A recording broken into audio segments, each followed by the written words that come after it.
बिस्मिल्लाहिर्रहमानिर्रहीम। अल्हम्दुलिल्लाह वकफ़ा वस्सलामुन अला इबादिहिल्लज़ीना इस्तफ़ा।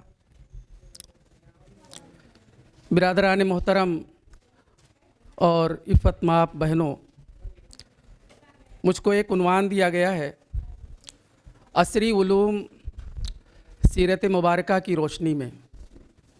इस ताल्लुक़ से चंद बातें मैं आपके सामने रखने की कोशिश करूँगा गौर फ़िक्र के लिए।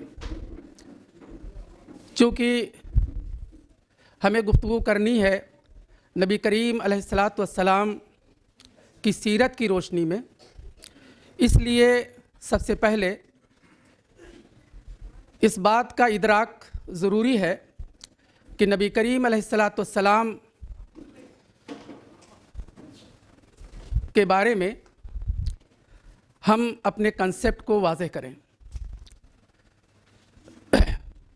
हम ये कहते हैं कि अल्लाह के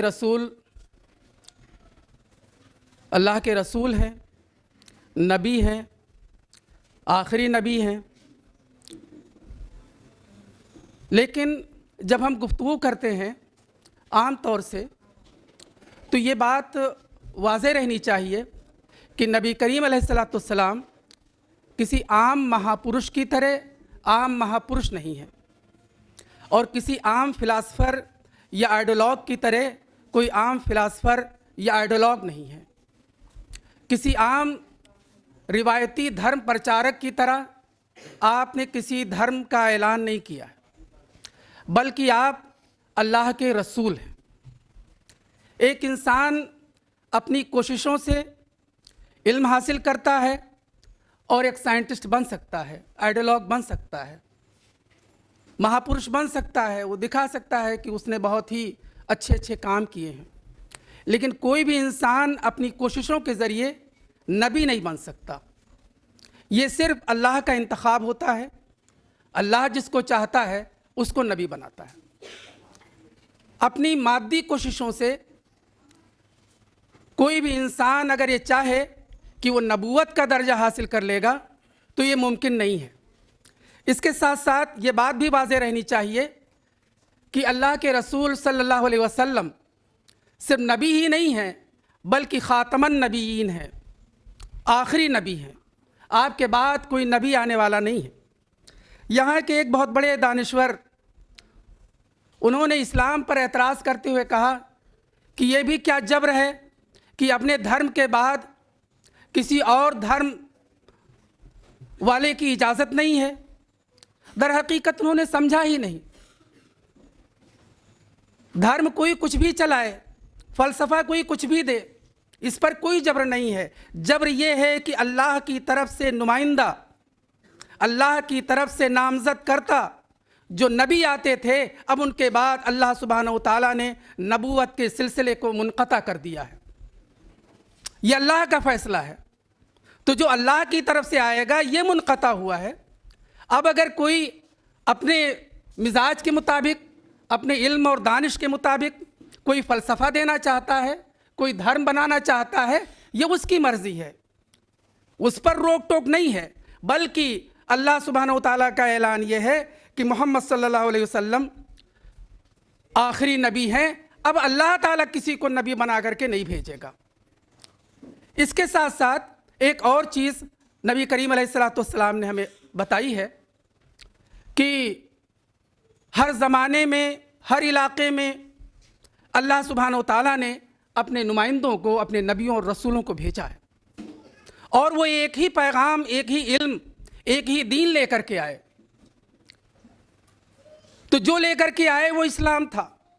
हिंदुस्तान में भी पहले इस्लाम रहा होगा, जापान और अमेरिका में भी जो वहाँ के अंबिया आए होंगे वो इस्लाम ही लेकर के आए होंगे।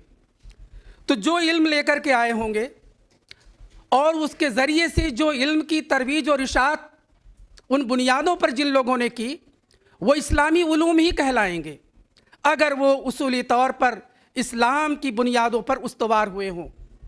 चाहे हिंदुस्तान की तहज़ीब में जिन लोगों ने इल्म और दानिश की शम्में रोशन की हैं, या हिंदुस्तान के बाहर जिन लोगों ने इल्म और दानिश की शम्में रोशन की हैं, वो सब अगर इस्लाम के उसूलों के मुताबिक हैं तो इस्लामी उलूम हैं। ये एक बहुत बड़ी गलती है कि जो लोग अरबों के जो गोल्डन एज है उससे इस्लामी उलूम की शुरुआत करार देते हैं। इस्लाम का जो इल्म है वो आदम अलैहिस्सलाम से लेकर के आज तक जारी है और ये जारी रहेगा। अंबिया किराम ने इल्म की जो बुनियादें हैं वो फराहम की हैं। तो इसका इस्लामी उलूम का जो आगाज़ है वो मैं यहाँ पर ये बात ज़ोर दे करके कहना चाहता हूँ कि तमाम अंबिया किराम ने इस्लामी उलूम को ही पेश किया और ज़िंदगी गुजारने के तरीक़ों के लिए, ज़िंदगी को तरक्की देने के लिए, ज़िंदगी के उमूर में जो भी लोगों ने कोशिशें की इस्लामी उलूम की बुनियाद पर, वो गैर इस्लामी उलूम नहीं हैं बल्कि वो इस्लामी उलूम हैं। चाहे उन्होंने मेडिकल साइंस में, एस्ट्रोनॉमी में या ज़िंदगी के जितने भी शोबे हो सकते हैं उनमें जो काम किया हो उसको हम उसूलों की बुनियाद पर उसको हम चेक करेंगे और फिर हमें बताएंगे कि इल्म इस्लामी है या गैर इस्लामी। तारीख़ के दौर से, तारीख़ के मुख्तलिफ़ अदबार से इस्लामी उलूम का तयन नहीं होगा बल्कि इस्लामी उलूम का तयन उसूलों की बुनियाद पर होगा, हक़ाइक़ की बुनियाद पर होगा, ज़मीनी हक़ाइक़ की बुनियाद पर और हिकमतों की बुनियाद पर होगा। उसके साथ साथ एक चीज़ और मैं आपके सामने रखना चाहता हूँ कि इस्लाम का तसव्वुर इल्म क्या है। ये जो दीन और दुनिया की जो बहस है इसके बारे में कुरान हमारे सामने क्या नुक्ता नज़र पेश करता है। कुरान की वो बहुत ही मशहूर आयत है कि जब अल्लाह सुब्हानहू तआला ने आदम अलैहिस्सलाम को की तख्लीक का इरादा किया और फरिश्तों के सामने ये सवाल रखा, बिस्मिल्लाहिर्रहमानिर्रहीम, व इज़ क़ाल रब्बुका लिल मलाइकति इन्नी जाइलुन फिल अर्दि खलीफा। अल्लाह सुब्हानहू तआला ने मलाइका से कहा कि मैं इस ज़मीन के ऊपर एक खलीफा मुकर्रर करने वाला हूँ। वो एक तफसील है सूरह बकरा में कि फ़रिश्तों ने कुछ सवाल किए, अल्लाह सुब्हानहू तआला ने उनके सवालों का जवाब दिया और आदम अलैहिस्सलाम को अल्लाह सुब्हानहू तआला ने अशिया का इल्म दिया। फ़रिश्तों से कहा कि जो मैं जानता हूँ वो तुम नहीं जानते, और फिर आदम अलैहिस्सलाम को फ़रिश्तों के सामने पेश किया और फ़रिश्तों से कहा कि तुम बताओ अशिया का इल्म। वो नाकाम रहे, वो बता नहीं सके।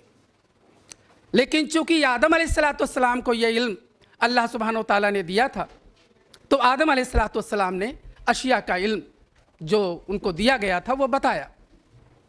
इसमें आदम अलैहिस्सलाम 100 में 100 नंबर लाते हैं,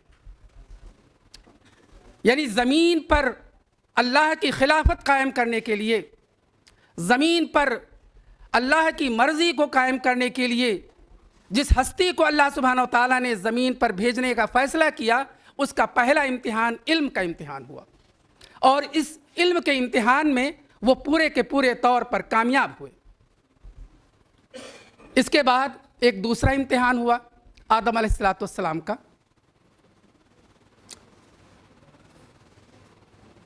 वो ये था कि उसकी तफसील हम सब जानते हैं, हमारे बच्चे भी जानते हैं, घरों में बताया जाता है, वालिदैन बताते हैं कि आदम अलैहिस्सलाम से कहा अल्लाह सुब्हानहू तआला ने कि उस शजर के करीब मत जाना, लेकिन इब्लीस ने बहकाया और उस शजर के करीब वो गए। अल्लाह सुब्हानहू तआला ने उनको तौबा के अल्फाज सिखाए, उन्होंने तौबा की और अल्लाह ताला ने उनकी तौबा कबूल की। यानी इल्म रखने के बावजूद आदम अलैहिस्सलाम से एक ख़ता हुई, उसमें वो 100 में 100 नंबर नहीं ला सके। यही मसला इंसान का है कि इल्म रखने के बावजूद वो गलत काम करता है। जिन लोगों ने हिरोशिमा और नागासाकी पर बम गिराए थे वो अच्छी तरह से जान रहे थे कि वो जुल्म कर रहे हैं और जो लोग नशे का कारोबार करते हैं, ख्वाह इस्तेमाल करते हैं या कारोबार करते हैं, वो अच्छी तरह से जानते हैं कि इंसानी सेहत के लिए ख़तरनाक चीज़ है। चोर चोरी कर रहा होता है, उसको भी अच्छी तरह से मालूम होता है कि ये वो गलत काम कर रहा है। रिश्वतखोर को भी अच्छी तरह से मालूम होता है कि वो रिश्वत का लेना और देना, सूद का लेना और देना, बल्कि जितने भी ज़माइम हैं, जितनी भी गुमराहियां हैं, जितने भी गलत काम हैं, उनके बारे में इल्म रखने के बावजूद इब्लीस इसमें कामयाब हो जाता है कि वो इंसान को बहका दे। अल्लाह सुब्हानहू व तआला ने आदम अलैहिस्सलाम को जब ज़मीन पर भेजा तो भेजने के दौरान जो हिदायत की है, उस ताल्लुक़ से मैं एक आयत आपके सामने पढ़ना चाहता हूँ। बिस्मिल्लाहिर्रहमानिर्रहीम। कुल नहबितू मिन्हा जमीअन फ़इम्मा यातियन्नकुम मिन्नी हुदन फ़मन तबिअ हुदाया फ़ला खौफ़ुन अलैहिम वला हुम यहज़नून। तुम दोनों ज़मीन पर उतर जाओ। फ़इम्मा यातियन्नकुम मिन्नी हुदन, और जब तुम्हारे पास हमारी तरफ से हिदायत आए तो जो लोग हिदायत की पैरवी करेंगे उनके लिए न कोई गम होगा न कोई खौफ होगा। यही हिदायत आदम अलैहिस्सलाम से लेकर के नबी करीम अलैहिस्सलाम तक आती रही कि जो इल्म इंसान ने हासिल किया है उसको वो गलत इस्तेमाल न करे।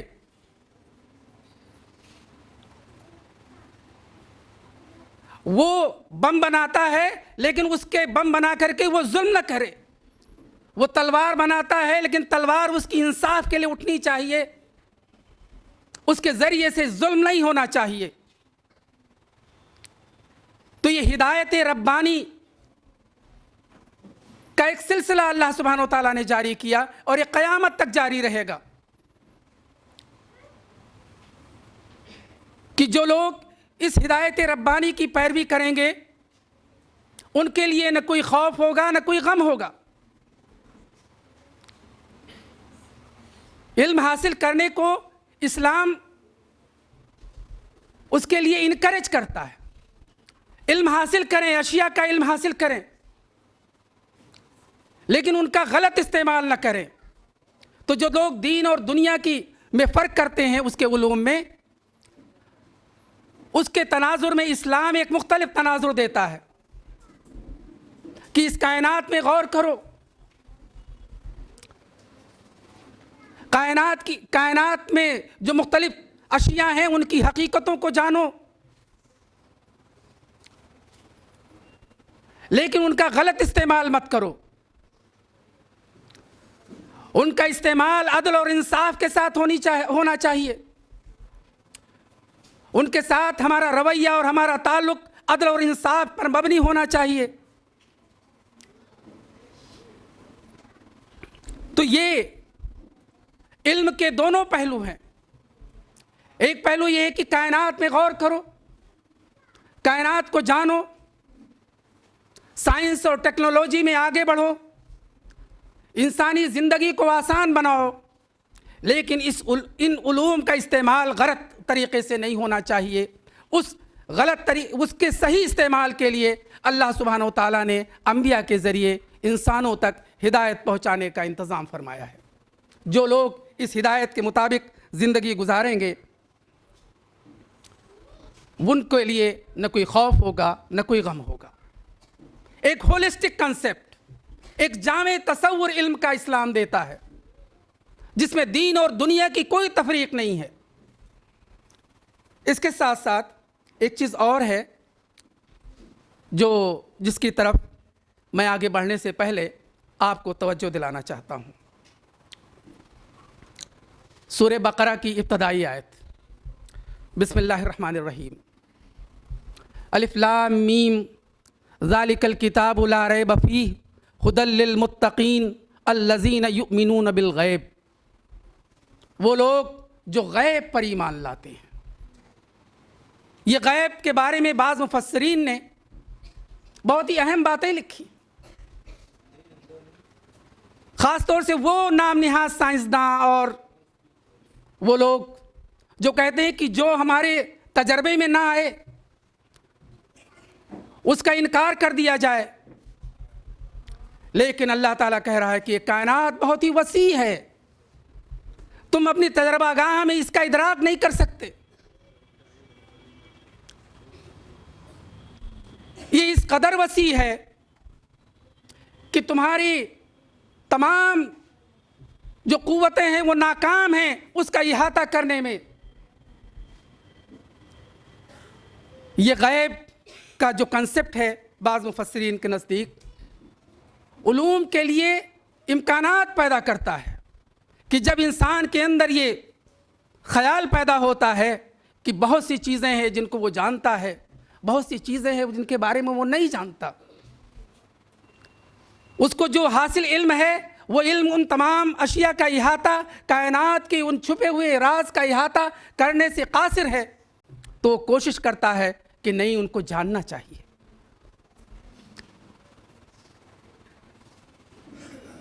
तो इल्म के जो वसी इम्कानात हैं वो गैब का तस्वुर देता है कि जो चीज़ गैब है वो उसके वो कायनात, वो दुनिया बहुत ही वसी है और जो हमारी आंखों के सामने है वो बहुत ही हकीर और कलील है। गैब इस बात का भी हमारे सामने तस्वुर रखता है कि आगे ज़्यादा से ज़्यादा इल्म को तरक्की देना है, आगे बढ़ना है, जो पर्दे के पीछे है उसको जानने की कोशिश करना है, जो हमारी आंखों के सामने है वो कम है, जो उसके अलावा है वो बहुत ज़्यादा है। आखिरत का इल्म, फरिश्तों का इल्म, जन्नत दोज़ख का इल्म, इसके साथ साथ जो कुछ भी हम नहीं जान पाते हैं वो उसके अलावा भी बहुत सी हकीकतें हैं, उन हक़ाइक़ को हमारे सामने अल्लाह सुब्हानहू व तआला रखता है। एक और चीज़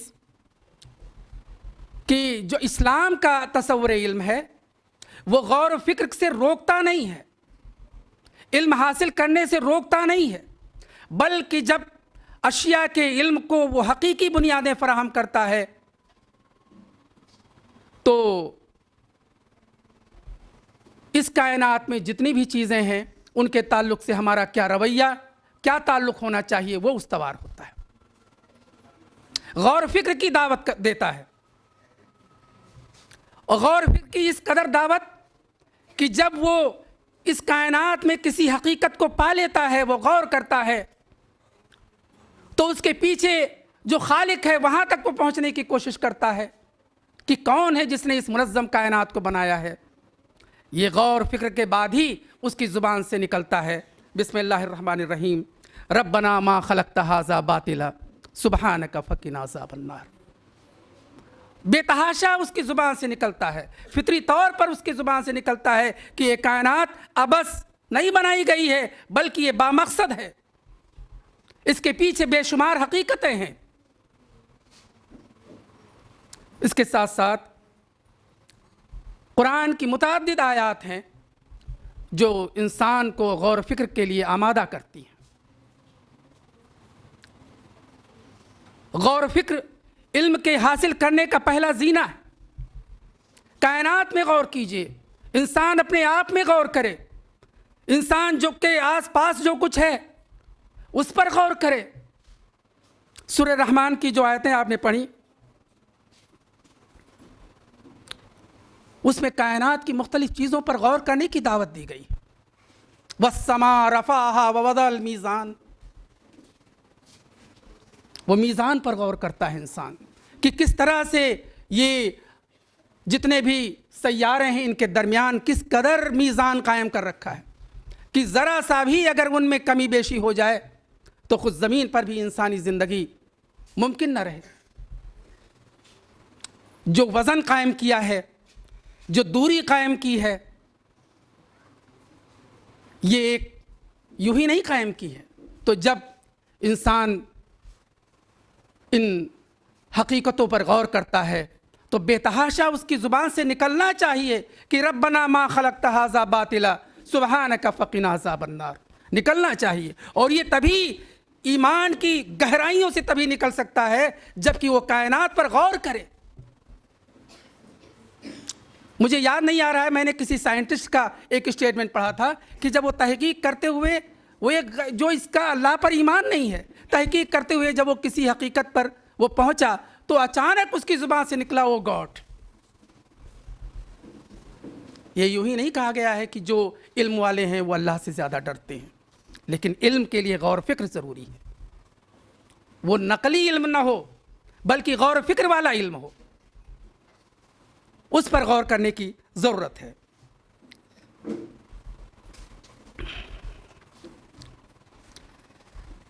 इसके साथ साथ चूँकि सलमान साहब ने उन्वान में ऐसी बंदिश की है तो उसकी तरफ तवज्जो देना ज़रूरी है कि जो उलूम हैं, मुख्तलिफ़ उलूम हैं, उनके बारे में इस्लाम का नुक्ते नज़र क्या है। उलूम को यूं ही एक्सेप्ट नहीं करता, चाहे वो एस्ट्रोनॉमी हो, चाहे वो जियोग्राफी हो, चाहे वो तारीख़ हो, चाहे वो मेडिसिन हो, चाहे वो इंजीनियरिंग हो, बल्कि उलूम को इस्लाम अपनी बुनियादें फराहम करता है। उन बुनियादों पर उलूम का इर्तका होना चाहिए, उलूम की इमारत तामीर होनी चाहिए। जब हम देखते हैं जो गोल्डन एज था मुसलमानों का उलूम का, तो उसमें उलूम का होलिस्टिक कंसेप्ट था, जामे तसव्वुर था, दीन और दुनियावी उलूम की कोई तफरीक नहीं थी। ये जो बड़े बड़े नाम इब्न सीना के, ये सब हाफिज़े कुरान होते थे, ये यूं ही नहीं आगे बढ़ते थे। तो ये होलिस्टिक कंसेप्ट जो है वो इस्लाम ने दिया है, और जब होलिस्टिक कंसेप्ट होगा तो उलूम की अपनी बुनियादें होंगी, वो मगरिब से दरामद करता बुनियादें नहीं होंगी, वो बातिल फिलासफर के तसव्वुरात की दरामद करदा बुनियादें नहीं होंगी। मसलन मैं आपके सामने एक बात रखना चाहता हूँ। तारीख का एक कंसेप्ट है, एक मुताला है। मार्क्सिस्ट एक तसव्वुर देते हैं तारीख के बारे में कि ये सरमायादारों और मज़दूरों के बीच जो भी तारीख के मुख्तलिफ अदवार में कशमकश होती रही है, ये एक तारीख दर हकीकत जदलियाती कशमकश का नाम है, मादी जदलियात का नाम है, मादी कशमकश का नाम है। उनके नज़दीक इंसानों के दरमियान हमेशा जो कमज़ोर है और जो जालिम है उसके बीच में हमेशा लड़ाई होती ही रहती है, और फिर वो एक नफ़रत पैदा करते हैं कि मज़दूर की जिम्मेदारी ये है कि वो सरमायादार से नफ़रत करे। उसी तरह से हिंदुस्तान के जो हिंदुत्ववादी लोग हैं उनके नज़दीक भी तारीख़ का एक तसव्वुर है, फ़िरक़ावाराना तसव्वुर, कि ये मुख्तलिफ़ नस्ल के लोग हैं, ये मुख्तलिफ़ इलाक़े के लोग हैं, इनसे नफ़रत की ही जाए, और तारीख़ में जो कुछ भी किया है उनकी तमाम कारगुजारियों को जुल्म और बर्बरियत करार दिया जाए, और अगर तारीख़ में ऐसा नहीं मिलता है तो नई तारीख़ लिख दी जाए। ये तारीख़ का एक फ़िरक़ा वाराना तसव्वुर है। लेकिन उसके मुकाबले में इस्लाम क्या तसव्वुर देता है? बिस्मिल्लाहिर्रहमानिर्रहीम, वल अस्र इन्नल इंसान लफ़ी खुस्र इल्लल्लज़ीना आमनू व अमिलुस्सालिहात व तवासौ बिल हक़ व तवासौ बिस सब्र। इस्लाम ये कहता है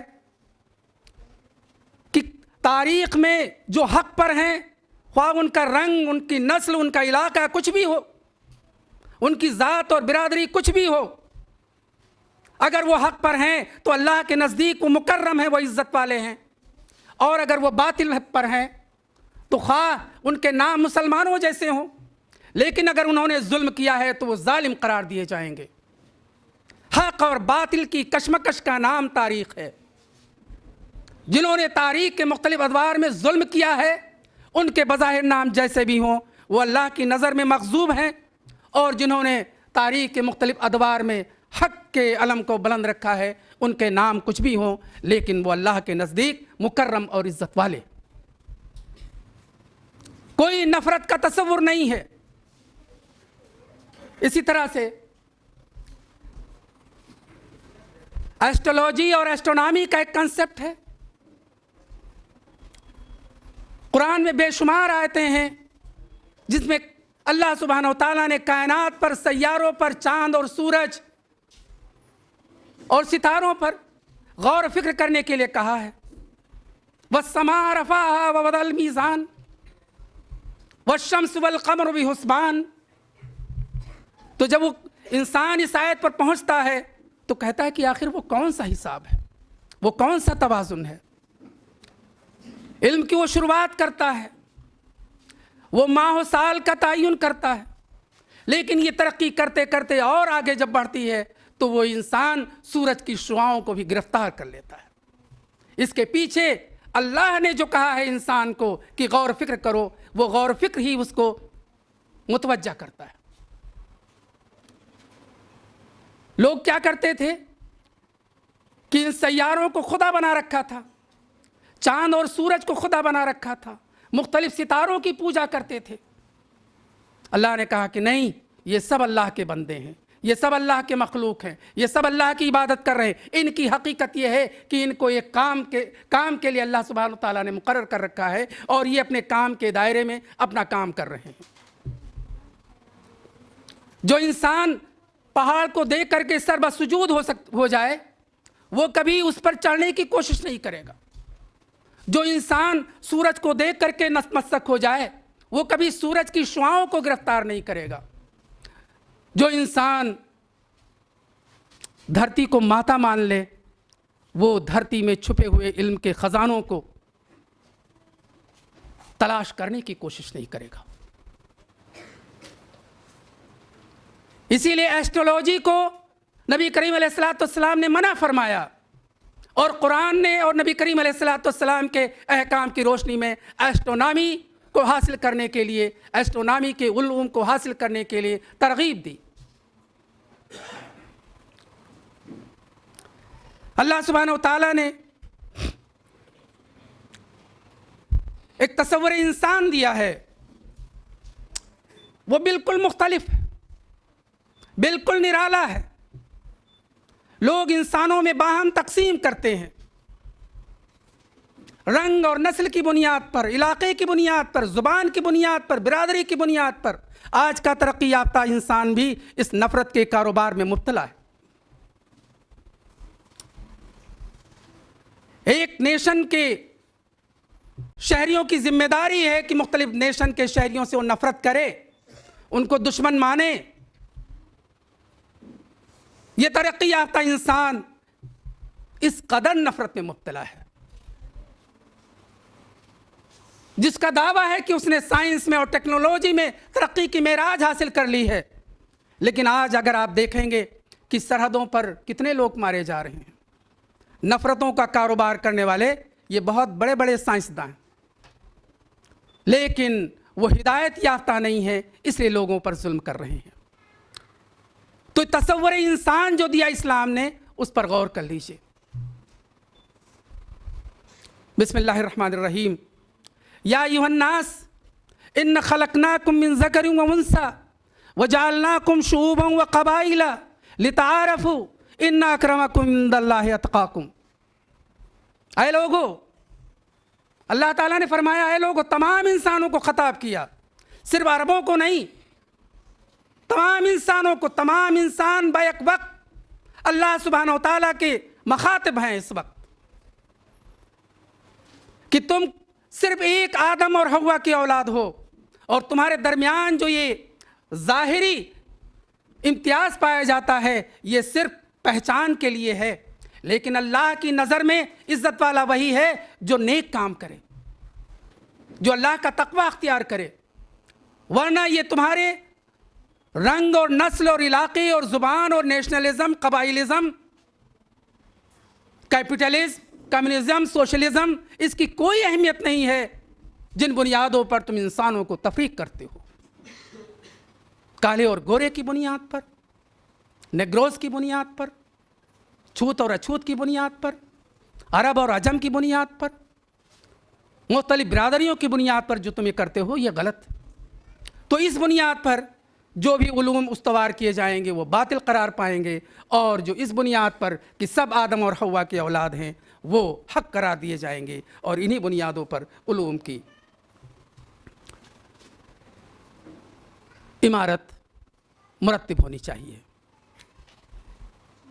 इसी तरह से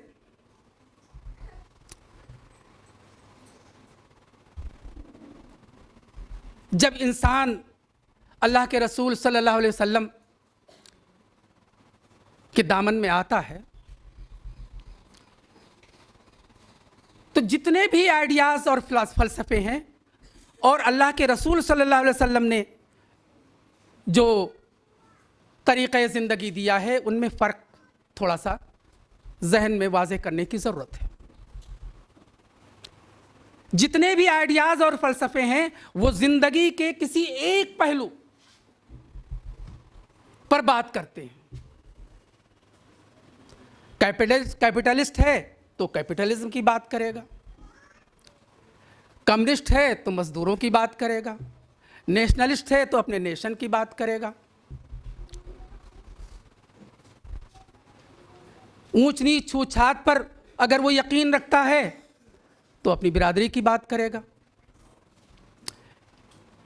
सो कॉल्ड वेस्टर्न नेशनलिज्म पर अगर यकीन रखता है तो अपने नेशन के अलावा बाकी तमाम नेशन को वो गलत करार देगा। वो कहेगा कि सब तहजीब तो हमारे यहाँ है और दूसरे के यहाँ तो कुछ हुआ ही नहीं। जितने हीरोज़ हैं वो सिर्फ हमारे ही मुल्क में पैदा हुए हैं, दूसरे मुल्क में हीरोज़ पैदा ही नहीं हुए। इल्म की रोशनी सिर्फ हमारे मुल्क में आई, दूसरे मुल्क में तो अंधेरा ही अंधेरा था। अल्लाह के रसूल क्या कहते हैं कि हर ज़माने में हर इलाके में रसूलों को भेजा। ये रसूल इंसानों के लीडर्स और इंसानों के हीरोज़। हिंदुस्तान में भी हीरोज़ आए, और जब हीरोज़ आते हैं तो अपनी तहजीब को उस्तवार करते हैं। हम कैसे किसी मुल्क की तहजीब का इनकार कर सकते हैं? जो अच्छी बातें हैं उनको कबूल किया जाएगा और जो बुरी बातें हैं उनका इनकार किया जाएगा।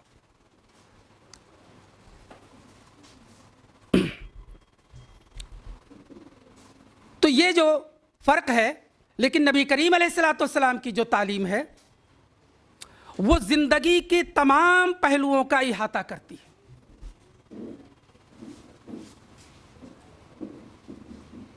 उसका माशरती पहलू है, वो तिजारत कैसे करे, वो सियासत कैसे करे, उसका रूहानी इर्तका कैसे हो, वो माशरत कैसे करे। हर एक ज़िंदगी की जितनी भी ज़रूरतें हैं क़यामत तक इंसान को पेश आएंगी, जो ज़रूरतें, उन तमाम ज़रूरतों का वाज़ेह इल्म नबी करीम अलैहिस्सलाम की सीरत मुबारका में मौजूद है। ये रिसालत का मनसब है, ये महज दानिश्वरी और नज़रिया साजी का मकाम नहीं है।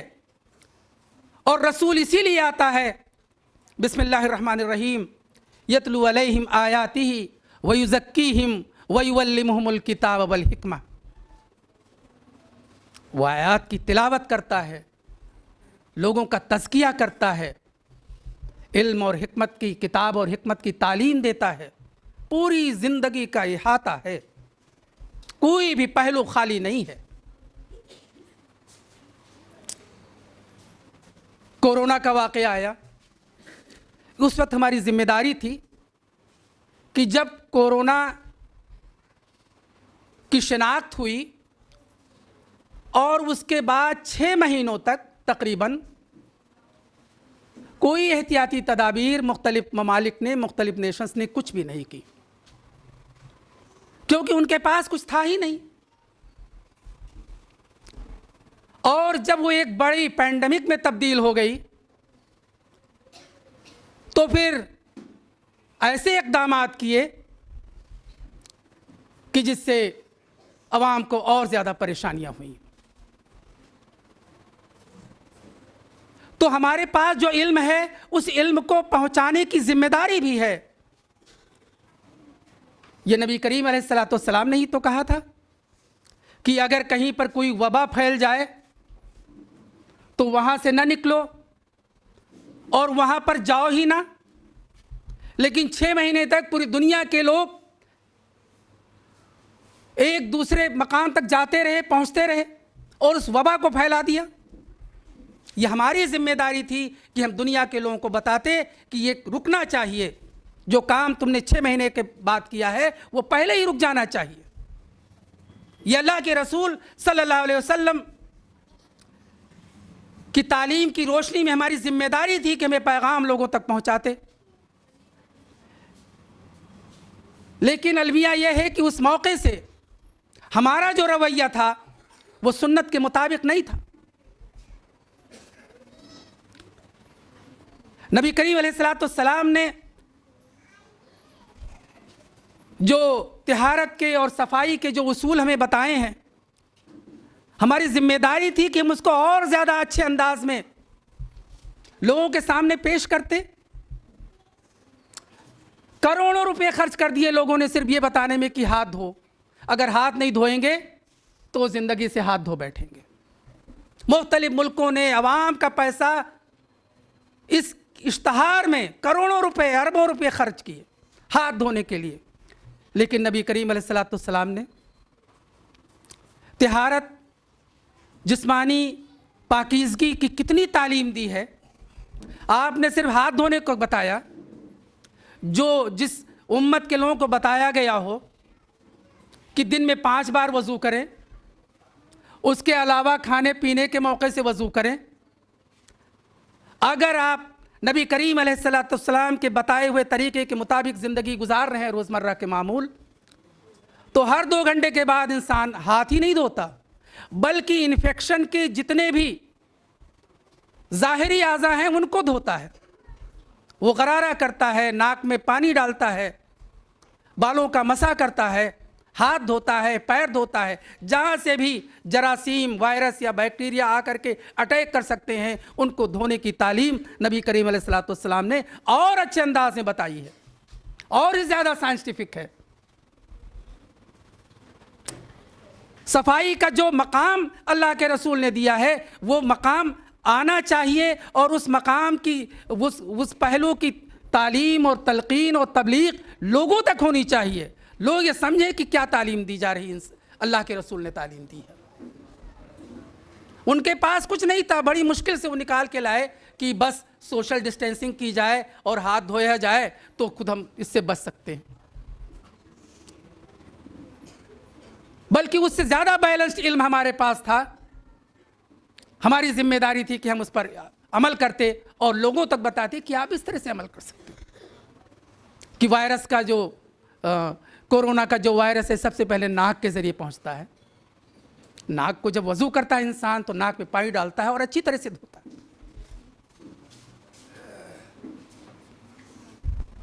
रूहानियत सिर्फ मादी की बात नहीं करता, बल्कि इंसान का जो रूहानी पहलू है उसके ताल्लुक से भी नबी करीम अलैहिस्सलाम ने हमारी तालीम फरमाई। ये कुछ अहम बात नहीं है। रूहानियत का जो बुनियादी पहलू है कि इंसान मायूस ना हो, इंसान हमेशा अल्लाह से उम्मीद रखे, बल्कि अल्लाह से उम्मीद रखना ईमान की अलामत है, ईमान की दलील है। अल्लामा इकबाल रहमतुल्लाह अलैह ने फरमाया, न हो नौमीद, नौमीदी ज़वाले इल्म इरफा है, उम्मीद मर्द मोमिन है खुदा के राज़दानों में। ये इस कदर उम्मीद बताई कि इस्लाम में बताया गया, अल्लाह के रसूल ने यह तालीम दी कि ख़ुदकशी हराम है। जो शख्स ख़ुदकशी करेगा वो जन्नत की खुशबू नहीं सूंघ पाएगा। तो जो शख्स ख़ुदकशी नहीं करेगा यकीनन वो उम्मीद वाला होगा, अल्लाह से उम्मीद लगाएगा कि नहीं इतना काम बिगड़ गया है लेकिन अभी भी अल्लाह के वास्ते ये काम बन सकता है।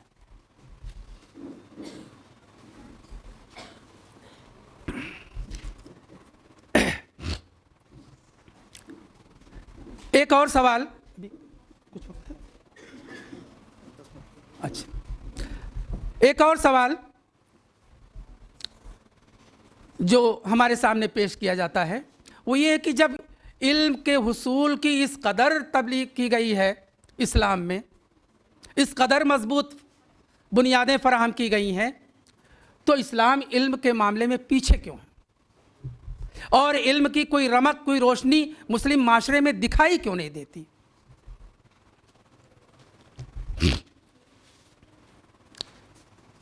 देखिए, इल्म जो है वो सियासी गलबा से मशरूत है। सिर्फ इल्मी गलबा उस गोल्डन एज में मुसलमानों को नहीं हासिल था, बल्कि सियासी गलबा भी हासिल था। गुलामी जो बुराइयां लेकर आती है वो इल्मी ज़वाल भी लाती है, अखलाकी ज़वाल भी लाती है, हर तरह के ज़वाल लाती है। और जो सियासी गलबा है वो उस ज़वाल से निकालता है, ख्वाह कोई भी ज़वाल हो। तो जो आज मुस्लिम माशरे में इल्मी ज़वाल दिखाई देता है, उसका सबब यह है कि उन्होंने सियासी गलबा हासिल करने की कोशिशों को मतरूक कर दिया है। ये दीन पूरे तौर पर, इस दीन का मिजाज ये है कि पूरे के पूरे तौर पर इस दीन पर अमल किया जाए, आधे अधूरे दीन पर अमल न किया जाए। और अगर मुकम्मल दीन पर हम अमल करना चाहते हैं तो दीन को गलबा हासिल होना ज़रूरी।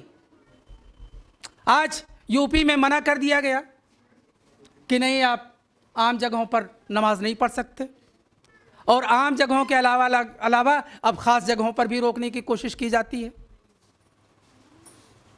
अल्लाह के दीन पर अमल करने के लिए सिर्फ अल्लाह की इजाज़त ज़रूरी है और उसके अलावा किसी की इजाज़त ज़रूरी नहीं। तो ये जो इल्मी ज़वाल नज़र आता है उसका सबब ये है कि ख़ुद ये मुस्लिम माशरा सियासी तौर पर ज़वाल पसीर है। दोनों एक दूसरे के लिए लाजिम व मलज़ूम हैं। तो जब आप सियासी तौर पर तमक्कुन हासिल करेंगे तो इल्म में भी आप गलबा हासिल करेंगे। दूसरी बात यह है कि इल्मी गलबा है क्या चीज़। इल्मी गलबा ये नहीं है कि आपके यहाँ यूनिवर्सिटीज़ ज़्यादा कायम हो जाएं, कॉलेजेस कायम हो जाएं, ज़्यादा से ज़्यादा लोग डिग्री होल्डर्स हो जाएं, बल्कि इल्मी गलबा ये है कि इल्म के मामले में आप तरक्की याफ्ता हों, इल्म की जो गाड़ी है उसको आप चला रहे हों, इल्म में जो नई ईजादात हैं वो आपके ज़रिए आ रही हों, इल्म जहाँ पर है उसको आगे बढ़ाने वाले आप हों, इल्म को तरक्की देने वाले आप हों। और ये तभी मुमकिन है कि जब आप ये गलबा हासिल करने के लिए जो इल्म की जो गहरी बुनियादें हैं उनको हासिल करने के लिए कोशिश करें। सिर्फ डिग्रीज़ के ज़रिए से आप इल्म की आगे नहीं बढ़ा सकते, बल्कि इल्म, गहरा इल्म ज़रूरी है। जिस शोबे में भी हैं उसमें आप असली इल्म हासिल करें, वरना डिग्री लेकर के तो बहुत से लोग आ जाते हैं। उसके साथ साथ इल्म की एक ज़ुबान होती है। इल्म की ज़ुबान आज इसलिए अंग्रेज़ी है कि जो अंग्रेज़ी लिखने वाले, बोलने वाले लोगों ने इस इल्म को आगे बढ़ाया है। 2 सदी कब्ल जहाँ पर इल्म था, उससे आगे बढ़ाने वाले लोग वो लोग हैं जो अंग्रेज़ी में लिखते पढ़ते हैं। और उससे पहले ये ज़ुबान, इल्मी ज़ुबान अरबी थी कि उस मौके से उनके ज़माने में जो इल्म था उसको उन्होंने आगे बढ़ाया। आज भी मॉडर्न साइंस में बहुत सी टर्मिनोलॉजीज़ हैं जो अरबी ज़ुबान की इस्तेमाल होती हैं। अलजबरा मशहूर यह अरबी से आया क्योंकि उसको उन्होंने आगे बढ़ाया। तो आज अगर आप कोई काम इल्म को तरक्की देने का, इल्म को आगे बढ़ाने का काम अगर आप उर्दू में करेंगे, अरबी में करेंगे, टर्की में करेंगे तो वो इल्मी ज़ुबान कहलाएगी। आज इसलिए आपकी मजबूरी है कि आप अंग्रेज़ी सीखें, क्योंकि इस इल्म को इस मकाम तक लाने वाले लोग अंग्रेज़ी बोलने वाले लोग हैं। अल्लाह ताला से दुआ है कि हमने जो बातें कही हैं उनमें जो अच्छी बातें हैं उनको समझने और अमल करने की तौफ़ीक़ अता फ़रमाए, और इल्म नाफ़े और हक़ीक़ी इल्म से हम सबको हमकिनार करे। व आखिर दावाना अनिल हम्दुलिल्लाहि रब्बिल आलमीन।